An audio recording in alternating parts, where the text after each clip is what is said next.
Hi everyone, in front of me I've got HONOR Magic8 Pro, and let me share with you how to clear credentials on this device.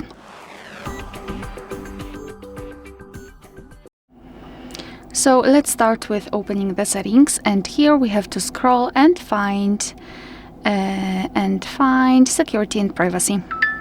Then let's scroll down and find more security and privacy, and here localize the option which is called encryption and credentials, and it is right here. So let's tap.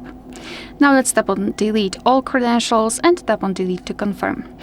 And as you can see, in this device we do not have any kind of information that we just successfully removed credentials, but I believe it's still okay. I mean, just tap on delete and they will be removed. Alright, so that will be all. Thank you so much for watching. Please hit the subscribe button and leave the thumbs up.